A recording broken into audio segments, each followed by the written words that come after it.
is to introduce the caregivers that are here, because they were so central to our lives. And one of the original caregivers was Markpittsusa. If you would stand up, Markpittsusa.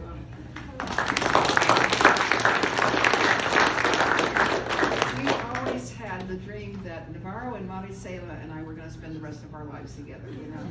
And Carol was, we've already spoken, but stand up Carol. Carol was one of the original ones too, and we felt the same way about her. Rita, you were our original. I guess the three of you were the original ones. And then the ones now, is Annie still here? Annie's out moving her car. Oh, Annie's out moving her car, okay. And who else is here? Oh, Pam, of course. Where's Pam again? Stand up again. Oh, there she is, right in the beginning. And somebody else couldn't be here, but they made our lives, thank you so much. They made our lives wonderful. If we had not had them, I think the workload on me would have been so great that I couldn't have appreciated Navarro at all. And I did have time to appreciate him and spend time with him and all of those kinds of things. And I have to comment on who was it that told the story about Navarro saying that I had a boyfriend, was the way he put it. And it was Carol's daughter that was taking care of Navarro that day, and I had lots of errands in the grocery store and all sorts of things. And so when I got home, she took me aside and she said, now, Navarro says you have a boyfriend. And she said, I told him, no, you don't have a boyfriend, that you're going to the grocery store. And he said, no, I know it's a boyfriend. No, she's, and so then a few minutes later he'd say, she's off to see her boyfriend again. So I got home and Carol's daughter explained that to me, and I said, oh, okay. And then I was busy and I forgot about it until the next day. And then I said to Navarro, did you tell Charlene I had a boyfriend? And he just started laughing. He thought he had pulled the best joke in the entire world, because he had her convinced, and she was trying to talk him out of it, that I had a boyfriend. But I was going to comment on something that John said, but I don't remember what, but maybe it was gravel in the front yard. But anyway, we had a lot of adventures. When he said Navarro liked to shop, of course, where John was shopping was in building supply places. And so as John worked on the things at our house, he would go with John every time to ride with him. And I think Navarro honestly felt like he was building those things. He didn't know how to build anything, but he loved. I mean, one thing he did in our garage is he built a workshop for himself there, and he bought all these tools and things. And then every time John would go to buy something for the house, he'd go with him, and they'd talk and have a good time. But Navarro was, as everybody said, one of the funniest people in the whole world. He was always laughing. He was always having fun. He was playing jokes. The mean joke that he wouldn't play was on Markpittsusa. And it was Valentine's Day, and she was working that morning. And I said, Navarro, let's play a joke on Markpittsusa. And he said, okay, what should we say? What should we say? And we're trying to think of some joke to play. And I said, oh, I know what you will do.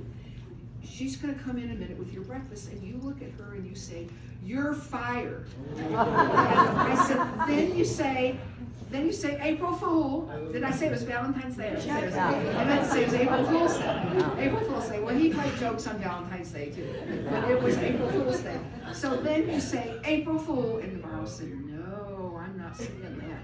And I tried to get him to do it. I told him several more times, and he wouldn't do it. And I asked him later, I said, Navarro, why wouldn't you do that and play that joke on her? And he said, I'm not saying anything mean to anybody.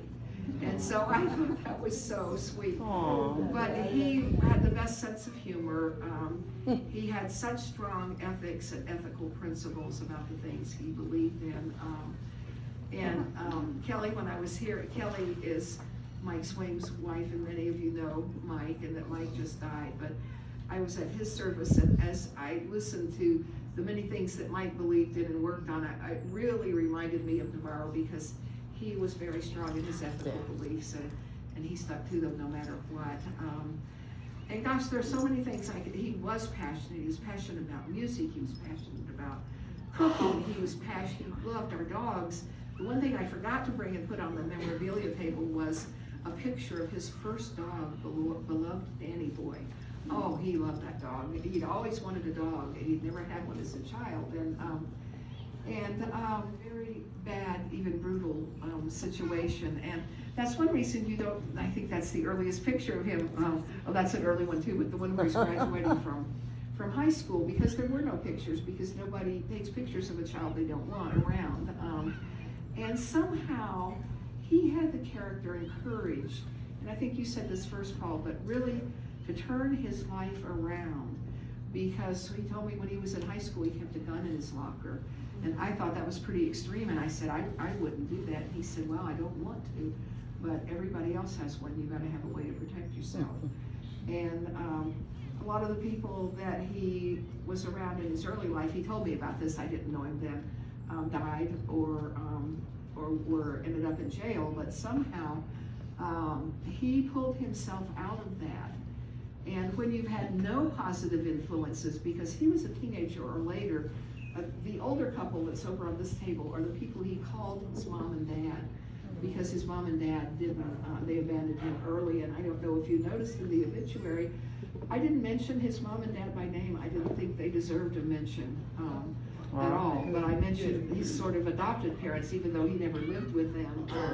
But that was later, when later in his teenage lives, or when he was in his early 20s, I'm not sure which, and he'd already kind of pulled himself out, but somehow he pulled himself out of that. And I asked him one day how he did it, and he said, well, I was driving along after work. He used to work a late shift, and just, I thought, my life is not the way I want it to be, and who's going to help me change it?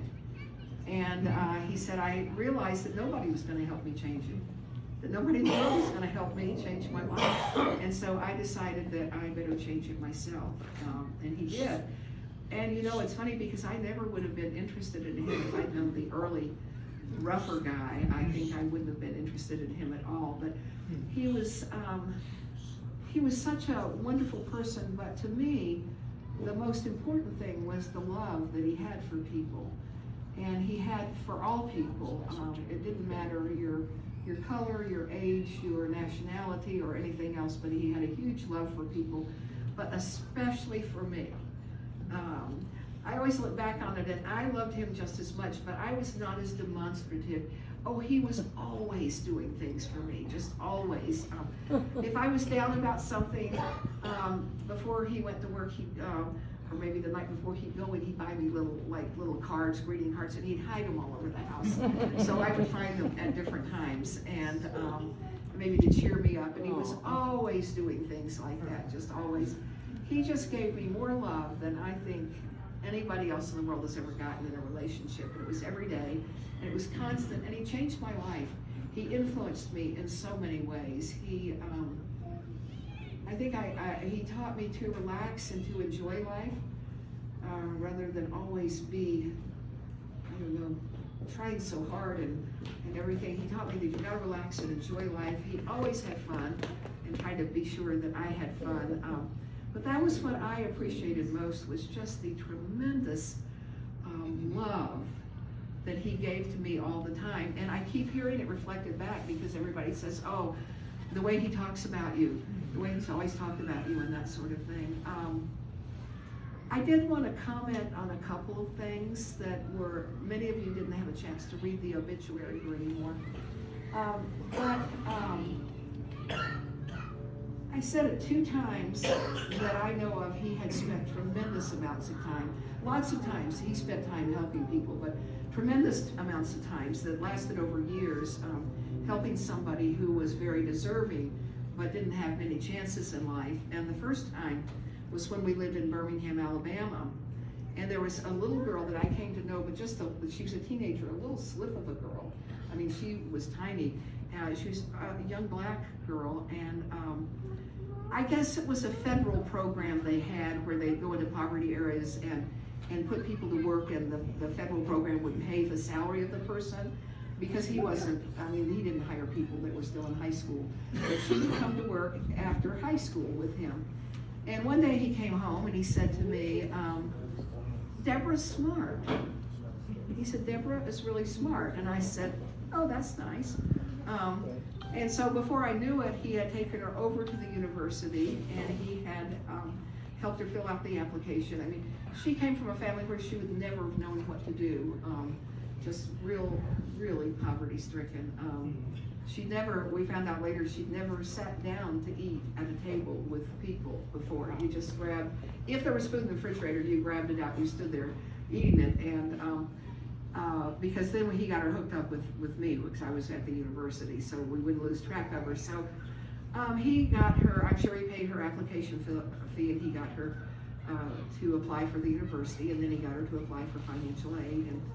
And she went to the university. They helped her after she was there. She called over when her dad had called and said he really needed money, and he wanted her to give him the money she had for the rest of her term, and we said no, and or I didn't, but they said no and explained to her and she better not do that. But anyway, when we left, she wrote us a letter out here and just expressing to him what he meant to her, and it was a great deal, but somehow we lost the letter and we never knew how to find her. And then about 6 months ago, maybe 8 months ago, she called us and we talked. And she had graduated from college. Well, first of all, once she started the university, Navarro turned to me, he said, okay, now you take care of Deborah. So we gave her a work study job in our office and hooked her up with the person she was work study for.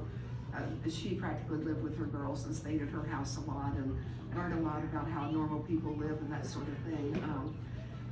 But anyway, she told us that she had graduated from college and she started work in the financial aid office, and she just retired and she was assistant director of the financial aid office. And she said to Navarro, and I remember the words almost exactly, and I remember this is Birmingham, she has a real southern accent, but she said, Mr. Faircloth, she said, one of my sons is a lawyer, and my other son is an accountant. My sons wouldn't have a nice life like this. I'm talking way too fast for the sound. If you hadn't helped me like you did. So he definitely changed her life. And the other of this, her brother, that changed our life in positive ways more than we changed hers, of course, was Summer.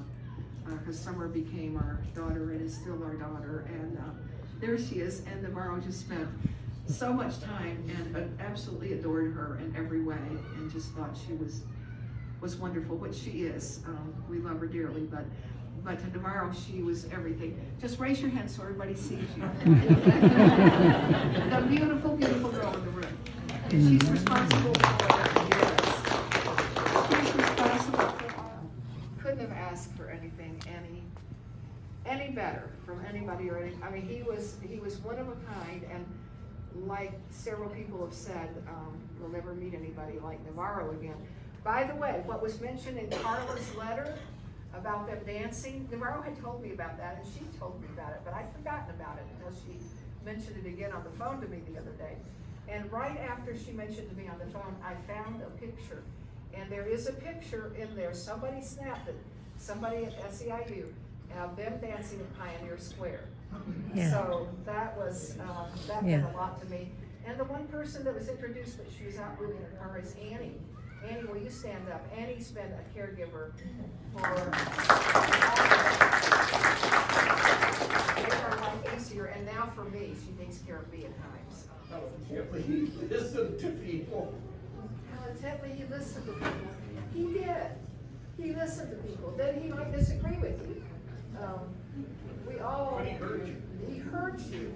And most people don't hear you. You know. You can talk and they don't hear you. I mean, we all in here, most of us, some of you don't know how stubborn he was. And I mean, there are a lot of things that we could say, but even with his stubbornness, or even times he disagreed with me, there was never any mean-spiritedness about it. He was always kind. He never went for the jugular. He never tried to, he might try to defeat you in the argument, but he never was unkind. I don't think he was ever, I mean, we had the same little things every married couple has, where sometimes you're rude to each other or go back and forth. But I mean, on any level at all that I can think of, I just can't think of any time that he was really unkind to me. around all over. Navarro just liked clocks, and I had to bring a clock and put it on the table. He loved owls, at least the way they look. That's why there are owl pictures up there. I meant to put some CDs of blues. He loved blues. That's what he and Joel would do, is just sit and listen to blues. And but he loved everything. You know, he loved writing, he loved reading, he loved people, he loved cooking. He just had a wide range of things that he cared about. Anybody else?